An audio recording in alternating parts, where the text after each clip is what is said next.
Olá, turma, tudo bem? Bora lá para nossa leitura, né? Mais um dia com o Senhor, com a palavra.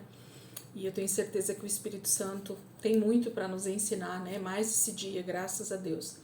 Nós já estamos caminhando aqui na semana 9. Ontem foi segunda-feira, hoje terça-feira, dia 27 de fevereiro, né? Esse ano nós temos um ano bissexto. Então, fevereiro não acaba amanhã, dia 28, e sim dia 29, na quinta-feira. Então, essa semana a gente está na última semana do mês de fevereiro e nós vamos continuar aqui dentro do livro de Números.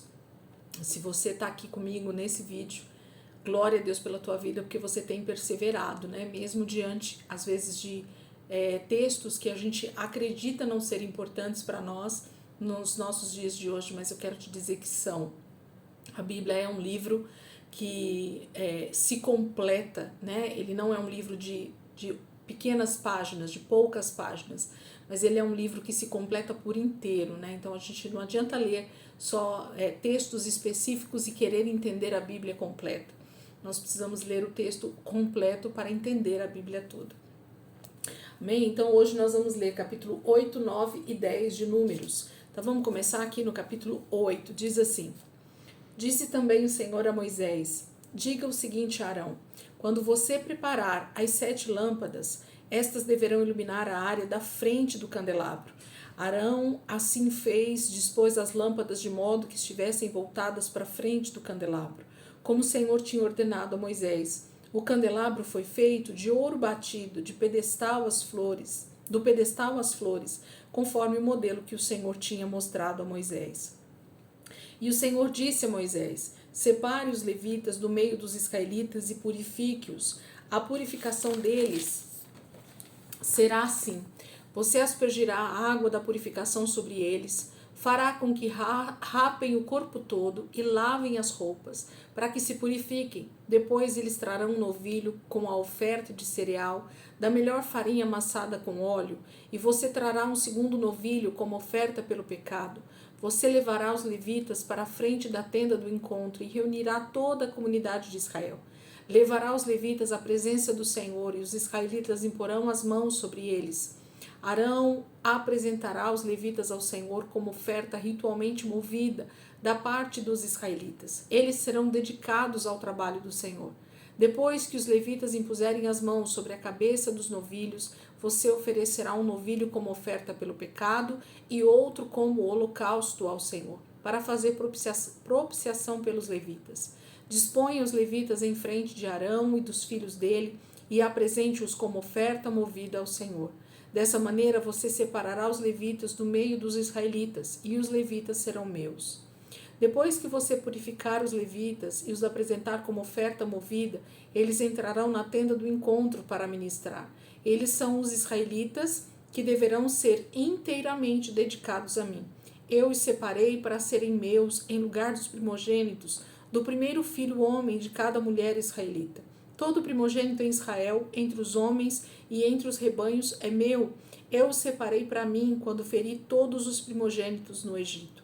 E escolhi os levitas em lugar de todos os primogênitos em Israel. Dentre todos os israelitas, dediquei os levitas como dádivas a Arão e aos seus filhos. Eles ministrarão na tenda do encontro, em nome dos israelitas, e farão propiciação por eles, para que nenhuma praga atinja os israelitas quando se aproximarem do santuário. Moisés, Arão e toda a comunidade de Israel fizeram com os levitas como o Senhor tinha ordenado a Moisés. Os levitas se purificaram e lavaram suas roupas, e Arão os apresentou como oferta ritualmente movida perante o Senhor e fez propiciação por eles para purificá-los. Depois disso, os levitas passaram a ministrar na tenda do encontro, sob a supervisão de Arão e dos seus filhos. Fizeram com os levitas como o Senhor tinha ordenado a Moisés. O Senhor disse ainda a Moisés: isto diz respeito aos levitas. Os homens de 25 anos para cima, aptos para servir, tomarão parte no trabalho que se faz na tenda do encontro. Mas aos 50 anos deverão afastar-se do serviço regular e nele não mais trabalharão. Poderão ajudar seus companheiros de ofício na responsabilidade de cuidar da tenda do encontro, mas eles mesmos não deverão fazer o trabalho. Assim você designará as responsabilidades dos levitas. Então, capítulo 8 fala dessa separação, né, dos levitas, da tribo de Levi, para auxiliar Arão e os seus filhos com a tenda do encontro, né, com o tabernáculo. E fala então que todos os levitas que representam cada primogênito, né, dos homens das outras 11 tribos. Então, para que Deus não precisasse pegar todos os primeiros filhos de todas as tribos, Deus prefere separar uma tribo exclusivamente para ele. E então todos aqueles homens daquela tribo de Levi representam todos os primogênitos das outras tribos. Então isso fica muito claro. E eles então deveriam se purificar, se santificar, para que ao exercerem o ofício junto ao tabernáculo não morressem se estivessem em pecado. Eles precisavam obedecer às regras que Deus havia instituído a Arão e aos seus filhos, tanto quanto, né, para que eles também tivessem sempre ritualmente purificados, né, que eles pudessem sempre estar exercendo o trabalho. E ainda coloca uma idade, né, entre 25 e 50 anos. Era a idade dos levitas que podiam trabalhar no ofício do tabernáculo. Então, começava com 25 anos de idade e parava com 50 anos de idade. Então, tinham 25 anos de trabalho que eles podiam exercer no tabernáculo. Depois disso e antes disso, eles podiam auxiliar, mas não estar no ofício, escalados, né, para o trabalho. Eles podiam ajudar, estavam ali aptos, né, como da tribo de Levi, podiam estar sempre se purificando, se santificando, mas não podiam exercer o ofício, estar na escala de trabalho ali do tabernáculo. Capítulo 9.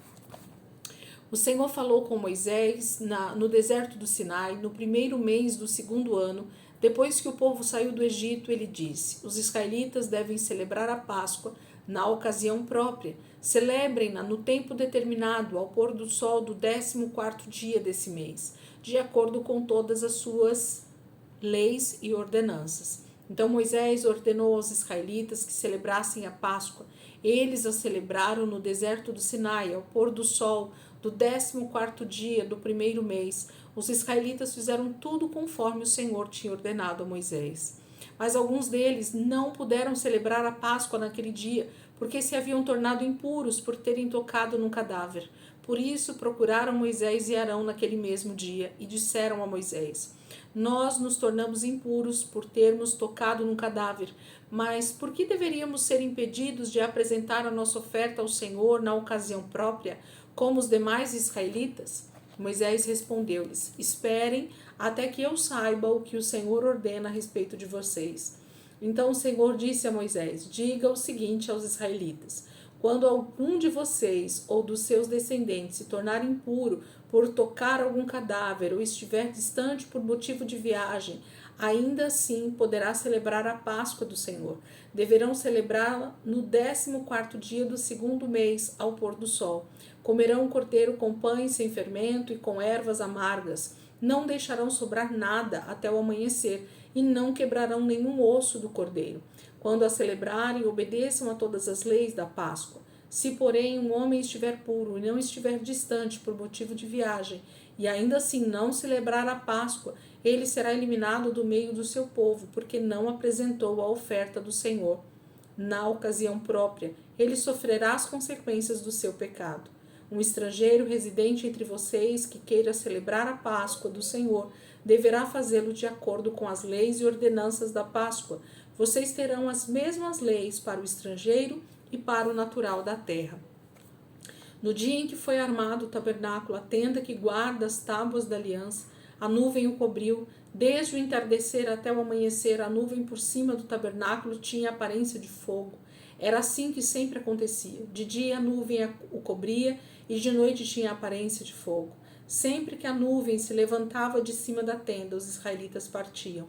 No lugar em que a nuvem descia, ali acampavam.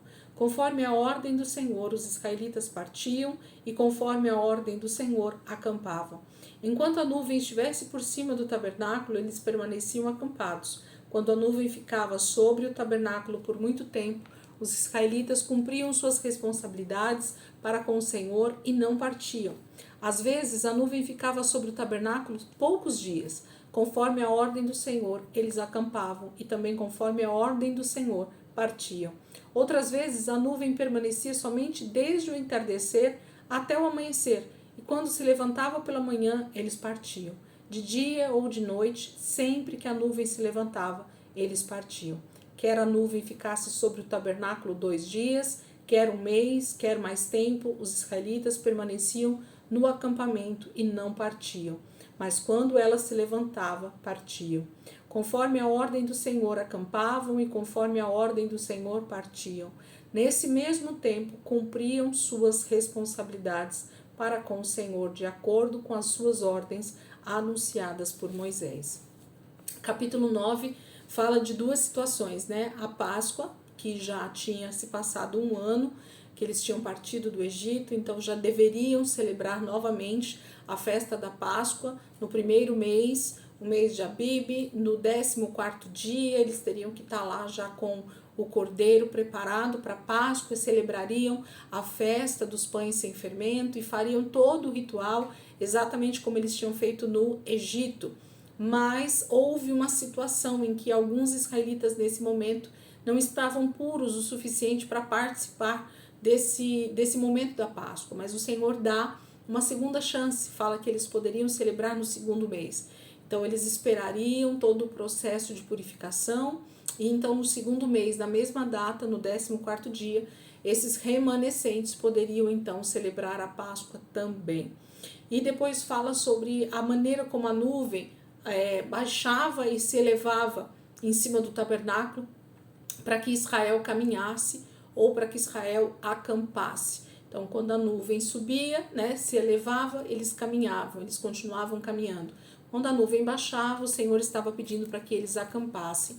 Tinha momentos que a nuvem se levantava rapidamente, né, para eles continuarem andando. Tinha momentos que a nuvem parava mais tempo, mas a palavra é clara em dizer que conforme a ordem do Senhor. Qual era a ordem do Senhor? Através da nuvem que se levantava ou se abaixava, eles sabiam que Deus estava falando com eles para continuar caminhando ou para parar e acampar. Isso é maravilhoso, né? São sinais que o Senhor envia para falar ao seu povo, sem precisar falar uma só palavra.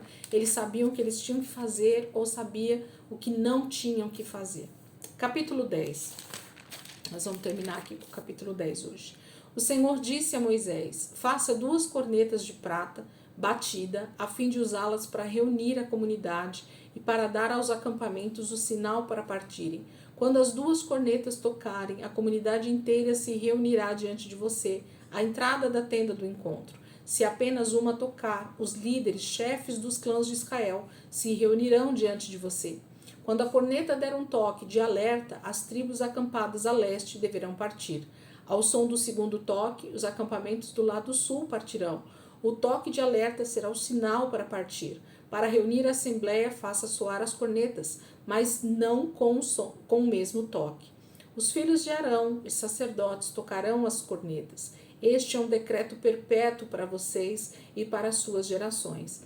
Quando em sua terra vocês entrarem em guerra contra um adversário que os esteja oprimindo, toquem as cornetas, e o Senhor, o Deus de vocês, se lembrará de vocês e os libertará dos seus inimigos. Também em seus dias festivos, nas festas fixas e no primeiro dia de cada mês, vocês deverão tocar as cornetas por ocasião dos seus holocaustos e das suas ofertas de comunhão, e elas serão um memorial em favor de vocês perante o seu Deus. Eu sou o Senhor, o Deus de vocês. Os israelitas, no 20º dia do segundo mês do segundo ano, a nuvem se levantou de cima do tabernáculo que guarda as tábuas da aliança. Então os israelitas partiram do deserto do Sinai e viajaram por etapas, até que a nuvem pousou no deserto de Parã. Assim partiram pela primeira vez, conforme a ordem do Senhor, anunciada por Moisés. Os exércitos do acampamento de Judá partiram primeiro, junto à sua bandeira. Naasson, filho de Amidab, estava no comando. Natanael, filho de Zuar, comandava os exércitos da tribo de Issacar, e Eliabe, filho de Elon, chefiava os exércitos da tribo de Zebulon. Quando o tabernáculo era desmontado, os gersonitas e os meraritas o carregavam e partiam. Os exércitos do acampamento de Ruben partiram em seguida, junto à sua bandeira. Elisur, filho de Sedeur, estava no comando. Selumiel, filho de Zurizadai, comandava os exércitos da tribo de Simeão.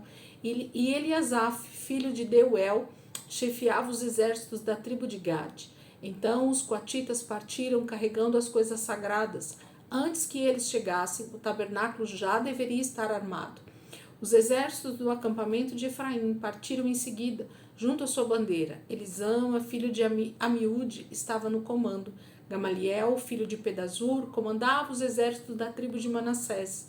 E Abidã, filho de Gideone, os exércitos da tribo de Benjamim. Finalmente, partiram os exércitos do acampamento de Dan, junto à sua bandeira, como retaguarda para todos os acampamentos. Aiezer, filho de Amizadai, estava no comando. Pagiel, filho de Ocrã, comandava os exércitos da tribo de Asser. E Aira, filho de Enã, a divisão da tribo de Naphtali. Essa era a ordem que os exércitos israelitas seguiam quando se punham em marcha.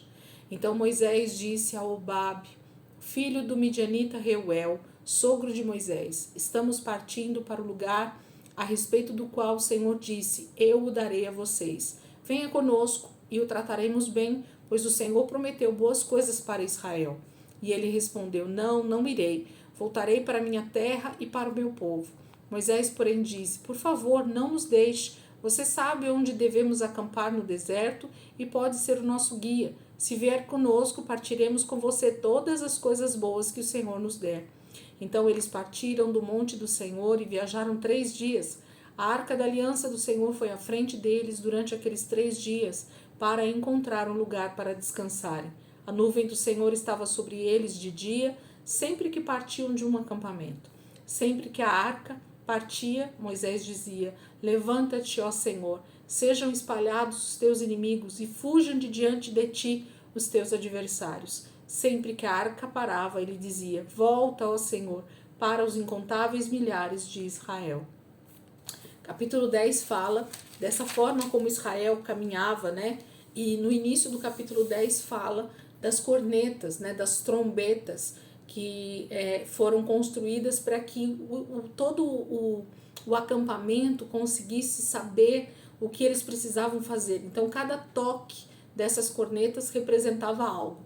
Então, o próprio texto vai dizendo: um toque era uma coisa, 2 toques era outra coisa. No início de cada mês, eles tocavam as trombetas. Quando eles estivessem na terra de Canaã e os inimigos tentassem oprimi-los, era para eles tocarem, porque o Senhor viria em auxílio deles. Então, Deus dá essas cornetas para que elas sejam realmente um aviso, uma buzina de aviso para todo o acampamento, para todo Israel, para que eles soubessem, de acordo com o toque, o que eles deveriam fazer. Eu acho isso tremendo e maravilhoso, porque Deus já está instituindo para nós aqui essa questão de aviso, né? Essa questão de como ser avisado a respeito do que está acontecendo, principalmente no mundo espiritual, né? Deus já está dando uma forma do seu povo se comunicar com o Senhor, com os próprios israelitas no acampamento. Quando eles estivessem na terra de Canaã, eles podiam também ouvir de longe, né, o toque da trombeta e saber o que estava acontecendo na terra de Canaã. Depois fala de como eles partiam, né? E aí vai falar daquela sequência de cada 3 tribos, né?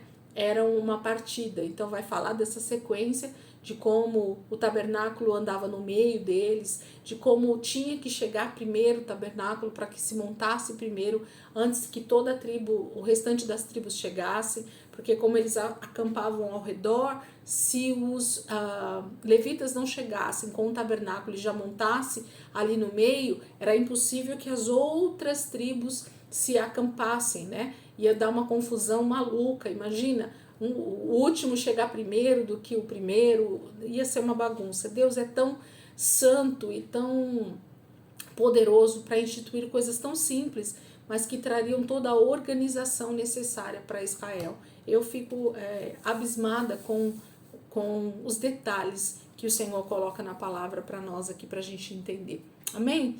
Então, hoje terminamos aqui, amanhã a gente continua a partir do capítulo 11, e essa semana toda, né? E o início da semana que vem a gente está aqui dentro do livro de Números, vendo o que o Senhor está fazendo agora com esse povo caminhando ali pelo deserto, rumo à terra prometida. Amém, queridos? Deus abençoe. Ótima terça-feira para vocês e amanhã, se Deus quiser, a gente está aqui para continuar a nossa leitura, em nome de Jesus. Amém? Deus abençoe e até amanhã.